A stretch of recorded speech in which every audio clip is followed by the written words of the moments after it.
Alrighty, on the way to the gym this morning, boys. Just got on the bus, starting a new week, and I am on week 6 of this mesocycle, and got it from the RP, so Renaissance Periodization. Just waving to the neighbor there. Hypertrophy app, and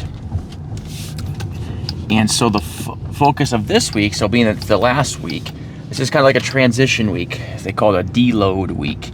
And this is where I'm doing less sets, less reps, less volume.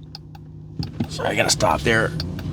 And so it's less workload than typically have during any of the other weeks. And it's kind of a way to keep your muscles going. I got to really learn a little bit more about it. It's just a way so you can recover more, kind of like an active recovery, and prepare and prime yourself for your next mesocycle that you're doing. Oh man, look at me. I need to shave. Look at all the hair growing. But anyway, and so been working on my plan for the next one. So this one I did in finishing. It was all body, where you're kind of giving equal focus to all your body parts, and I did that mostly to kind of get a feel of everything and how the system is set up.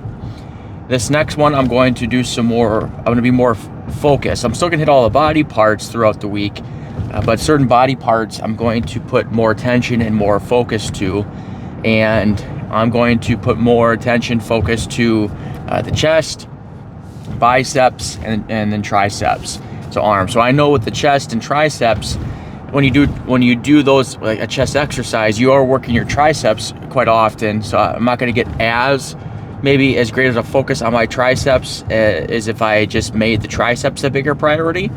But being that the amount of sets and such, I think it's still going to get a good workout. I'm going to change up some of the exercises than what I've done from this one. I'm still going to do incline dumbbell press. The reason I'm doing that is because I can get really stretched down deep in the eccentric movement, which is supposed to help good for hypertrophy. And then I'm going to then add 2 different exercises that I wasn't doing this last period. And so then I'm going to do machine presses. So I'm going to do it from a machine, and I might have to jerry-rig the machine a little bit, maybe put some pads behind me so I can get really deep on that. And then also I'm going to do machine flies. If you notice in machine flies, I can get really stretched out. And so if you could tell from these 3 workouts, at least so I'm going to give this a try, all 3 of them should allow for me to get really deep stretches on the eccentric, and hopefully it will help make my chest bigger. That's something I've always had a weakness on when I used to train. It's been a long time since I've done weight training, but even when I was younger doing weight training, one thing I didn't have always was a good chest, but that's probably because I didn't really put big focus on it, but it is what it is.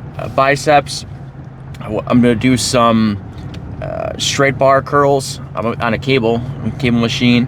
I'm going to use the free motion machine to single arms. I don't know if you know the free motion machine. It's like 2 arms there. That should allow for deep stretch. And what's the other one? I can't remember what the other one was. Was preacher curls? I can't remember. I got it on the app that I'm building. Triceps, I'm gonna do some assisted dips, and so I can get really deep on those dips, and that should also work a little bit of my chest too. I'm going to also do dumbbell overhead press or extension. Got to keep the elbows in. And then what was the other one? I think then it's tricep push downs. All these exercises that where I'm with the focus on should allow for a deep stretch in the muscles. Then with legs, in my quad work, I'm going to do the what's the one called? The one you're lying kind of in your back and pushing, the leg press. Which they don't have a hack squat at this gym, and so I'm gonna do the leg press. Got some quirky movements. Then hams is going to be leg curls, do some calf works, back exercises. I'm gonna do lat pull downs, but I'm gonna do it with a reverse curl or reverse grip, and then I'm gonna do the the lat straight arm, where I lead in front of it and I pull it down. It's kind of weird trying to show you this. And then shoulders is they're going to get some work through the pressing movements, and so going to work on side delts, some different side lateral raises. And so doing another 6-week program that starts next week. This week's a deload. I'm excited for the deload just so I can work on my technique. It's not going to be that physically taxing, but I'll work on my technique. And I'm really pumped for starting the new mesocycle next week. And tomorrow I should get my medication and first my testosterone stuff, and we're on our way. But let's talk about focusing on different areas that you want to improve. And so, like this mesocycle, as I mentioned, it was kind of an all body, but if there are certain areas that you want to improve more on that are lagging behind, you have to put extra attention to it. Like if I want to grow bigger biceps, you're gonna have to do more sets and probably more times during the week where you work your biceps. If you want it to grow, you have to put extra attention to it. And it's no different than with your business, your sales. If you're struggling in an area of sales, you need to put extra attention to it. And so if you're struggling with prospecting, you need to put extra work in your prospecting. Do more time with your prospecting. If you prospect an hour a day, well, increase the amount of time that you're doing. If you're not getting enough leads through your prospecting, prospect more.